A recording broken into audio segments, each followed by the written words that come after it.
বন্ধুরা, এই ভিডিওটিতে আইএসএল ইন্ডিয়ান ফুটবল নিয়ে কিছু গুরুত্বপূর্ণ আপডেট দেবো। যেমন রায়ান উইলিয়ামস, তিনি কি বাংলাদেশের বিরুদ্ধে খেলবে না? রায়ান কবে এনওসি পাবে? বাংলাদেশ কিন্তু এই মুহূর্তে যথেষ্ট শক্তিশালী ফুটবল খেলছে। খুবই ভালো লাগছে যে অন্যান্য দেশ যারা বিশ্বকাপে কোনোদিন কোয়ালিফাই করতে পারেনি তারা কোয়ালিফাই করছে। কিন্তু আমাদের দেশে ফুটবলের দুর্দশা এবং আইএসএল কবে চালু হবে সেটা নিয়েও আপডেট দেওয়ার আছে। রোনাল্ডো ছাড়া পর্তুগালের অবস্থা কি, আরও কিন্তু কিছু গুরুত্বপূর্ণ আপডেট দেবো। তাই বন্ধুরা বলতে পারে ভিডিওটা শেষ পর্যন্ত দেখবেন এবং যারা চ্যানেল নতুন সকলকে অ্যাক্টিভ অনুরোধ করে রাখবো, যেহেতু এখানে আপনারা খেলার সমস্ত রকম আপডেটস পেয়ে যাবেন, তারা অবশ্যই পাবলিক ভিউ কলকাতা চ্যানেলটিকে সাবস্ক্রাইব করে বেল আইকন প্রেস করে অল করে রাখবেন। তাহলে বন্ধুরা সবার প্রথমে আপনাদেরকে বলবো, কত ভালো লাগছে দেখে যেই দেশ কোনোদিন ফুটবল বিশ্বকাপ খেলেনি, যারা সুযোগ পায়নি, তারা এই বছর বিশ্বকাপে 46টা দেশ কোয়ালিফাই করার জন্য তারাও বিশ্বকাপ কোয়ালিফাই করছে। এমন এমন দেশ যারা দীর্ঘ 25 বছর 20 বছর পর বিশ্বকাপ খেলার সুযোগ পাচ্ছে। আর আমরা ভারতীয়রা 140 কোটির মানুষ, তারা এই চোখে এখনো স্বপ্ন দেখে যাচ্ছে যে আমরা ফুটবল বিশ্বকাপ খেলবো। এই মুহূর্তে সেই স্বপ্নটা আরো অন্ধকারে চলে গেছে। ফুটবল বিশ্বকাপ খেলা ছাড়ুন, এই মুহূর্তে ভারতীয় ফুটবল ফ্যান্সরা তড়পাচ্ছে যে কবে ভারতের top tyre league Indian super league চালু হবে। মানে এই মুহূর্তে ফুটবল বিশ্বকাপ খেলার স্বপ্ন দেখা অতীত। এখন আমরা এটাই জানি না যে ভারতীয় ফুটবল হবে কিনা, কাদেরকে বসিয়ে রেখেছে। এই নরওয়ে আজকে বিশ্বকাপ কোয়ালিফাই করলো।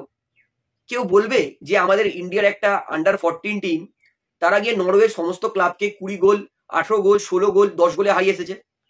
কেউ বলবে যে এই নরওয়ে দল তারা বিশ্বকাপে কোয়ালিফাই করে গেল, আর তাদেরই জুনিয়র দলকে আমাদের ইন্ডিয়ার জুনিয়র দল গিয়ে 14 15 20 24টা গোল করে এসেছে? অর্থাৎ আমাদের ভারতীয় ফুটবলের ট্যালেন্ট অনেক আছে, কিন্তু এক্সিকিউট করার জন্য কেউ নেই। বেশি নয়, 10টা বছর বিসিসিআই এর আন্ডারে আমাদের ভারতীয় ফুটবলটাকে করুক, ইআইএফ এর হাত ধরে কিচ্ছু হবে না, আমরা জেনে গেছি। ভারত অবশ্যই দেখবেন 10 বছর পরে 12 নম্বর বছরে যখন আবার বিশ্বকাপটা খেলা হবে, তখন ইন্ডিয়া কোয়ালিফাই করে যাবে, এবং শুধু কোয়ালিফাই নয়, ভালো ফুটবলও খেলবে। অর্থাৎ সত্যিই অবাক লাগে যে আমাদের ভারতীয় ফুটবলটাকে কিভাবে ধ্বংস করছে আমাদের ফুটবল ফেডারেশন।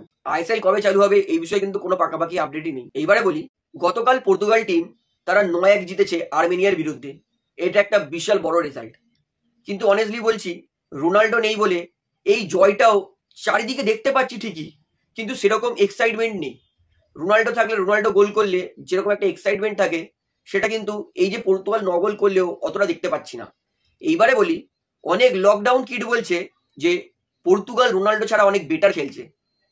রোনাল্ডোর আগে পর্তুগাল 75 বছর ফুটবল খেলেছে, একবারও কোনো টুর্নামেন্টের ফাইনালে প্রবেশ করতে পারেনি পর্তুগাল।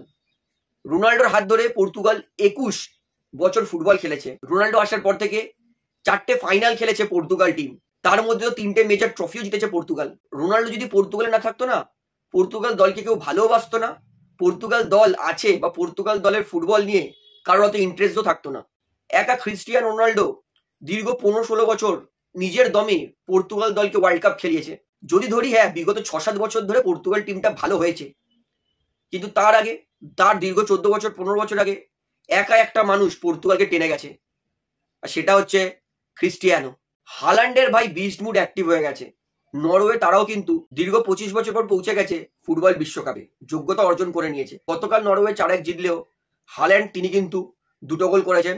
প্রথমে ইটালি তারা 1-0 জিতছিল, খেলা ঘুরেছে সেকেন্ড হাফে 63 মিনিটে নরওয়ে গোল করে 1-1 ড্র করে। এরপর ইতালি দলের খাতা গুটিয়ে দেয় হাল্যান্ড, পরপর 2টো গোল করে। এবং বিশ্বাস করুন, হাল্যান্ড এই ফুটবল ওয়ার্ল্ড কাপ কোয়ালিফায়ার্সে 16টা গোল করেছে, 16 বা এটা ইনসেন্ট। হাল্যান্ড এই মুহূর্তে বিস্ট মুড অ্যাক্টিভ হয়ে গেছে।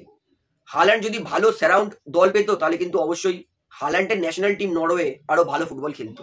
আয়ারল্যান্ড ভার্সেস হাঙ্গরি ম্যাচটা জাস্ট সিনেমার মতো হয়েছে। প্রথমে হাঙ্গরি তারা জিতছিল 2-1 গোলে, 80 মিনিটে আয়ারল্যান্ড তারা গোল করে 2-2 ড্র করে, এবং প্যারোট মানে তোতা পাখি 90+6 মিনিটে গোল করে 3-2 জিতিয়ে দিয়েছে আয়ারল্যান্ডকে। অর্থাৎ আয়ারল্যান্ড তারাও কিন্তু ফুটবল বিশ্বকাপ খেলবে। প্যারোট আউটস্ট্যান্ডিং ফুটবল খেলছে। পর্তুগালের বিরুদ্ধে জোড়া গোল করলো আমরা দেখলাম, এবং গতকাল হাঙ্গরির বিরুদ্ধে হ্যাট্রিক করে বলবো নিজের দমেই আয়ারল্যান্ডকে ফুটবল বিশ্বকাপের যোগ্যতা অর্জন করিয়ে দিয়েছে। এইবারে আপনাদেরকে রায়ান উইলিয়ামসের আপডেটটা দিই। রায়ান উইলিয়ামস তিনি কিন্তু বাংলাদেশের বিরুদ্ধে খেলবেন এরকম কনফার্মেশন নেই, কারণ রায়ান তিনি ভারতের হয়ে ফ্রেন্ডলি ম্যাচ খেললেও ইন্টারন্যাশনাল কম্পিটিশনে রায়ান উইলিয়ামস যদি খেলতে চায়, তাহলে রায়ান উইলিয়ামসের প্রথমত অস্ট্রেলিয়া থেকে এনওসি লাগবে, তারপরে ফিফা এবং এএফসি থেকে এনওসি লাগবে। আজকে অলরেডি 17 তারিখ হয়ে গেছে, কালকে 18 তারিখ। যদি 24 ঘন্টার মধ্যে রায়ান উইলিয়ামস এবং অল ইন্ডিয়া ফুটবল ফেডারেশন রায়ানের জন্য এনওসি জোগাড় না করতে পারে, তাহলে বলতে হতাশ হচ্ছি। রায়ান উইলিয়ামস তিনি কিন্তু ভারতের হয়ে বাংলাদেশের বিরুদ্ধে ম্যাচ নাও খেলতে পারে। রায়ান তিনি অবশ্যই গেছেন বাংলাদেশে খেলবে বলে, যদি এনওসি না পায় তাহলে কিন্তু রায়ান মাঠে নামতে পারবে না। অর্থাৎ যদি ম্যাচ শুরু হওয়ার 1 মিনিট আগেও রায়ান এনওসি পেয়ে যায় অস্ট্রেলিয়া, ফিফা এবং ইউএফসি থেকে, তাহলে কিন্তু অবশ্যই রায়ান খেলতে পারবে। তো হোপ ফর দ্য বেস্ট, আশা করবো এআইএফএফ সঠিক কাজটা করবে, রায়ানের জন্য এনওসি জোগাড় করে দেবে। তবে এখনো অ্যাট দিস মোমেন্ট রায়ান কিন্তু এনওসি পায়নি। আই হোপ কালকে রায়ান এনওসি পেয়ে যাবে এবং ভারতের হয়ে খেলবে বাংলাদেশের বিরুদ্ধে।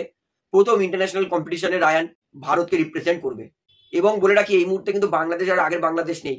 এই মুহূর্তে বাংলাদেশ দল দুর্দান্ত ফুটবল খেলছে। যারা মনে করবে যে বাংলাদেশকে ইন্ডিয়া সহজে হারিয়ে দেবে, এটা কিন্তু হবে না। হামজা, সুমিত সোম ইত্যাদি প্লেয়ার আসার পর থেকে কিন্তু বাংলাদেশ যথেষ্ট ভালো ফুটবল খেলছে। তাই বাংলাদেশকে হারাতে গেলে কিন্তু ইন্ডিয়া টিমকে খুবই ভালো এক্সপেকটেশনের থেকে বেটার ফুটবল খেলতে হবে, কারণ এই বাংলাদেশের আগের বাংলাদেশ নেই যাকে ইন্ডিয়া হারিয়ে দেবে। এই বাংলাদেশকে হারানোর জন্য কিন্তু ইন্ডিয়াকে যথেষ্ট ভালো ফুটবল খেলতে হবে।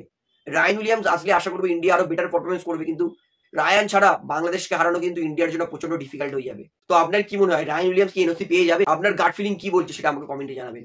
ভিডিওটা এখানে শেষ করছি, আশা করি ভালো লাগলো। ভিডিওটি ভালো লাগলে অবশ্যই লাইক করুন, কমেন্ট করুন, শেয়ার করুন এবং চ্যানেল নতুন সবাইকে একটা অনুরোধ করে রাখবো, যেহেতু এখানে আপনারা খেলার সমস্ত রকম আপডেটস পেয়ে যাবেন, তারা অবশ্যই পাবলিক ভিউ কলকাতা এই চ্যানেলটিকে সাবস্ক্রাইব করে বেল আইকন প্রেস করে অল করে রাখবেন। ধন্যবাদ।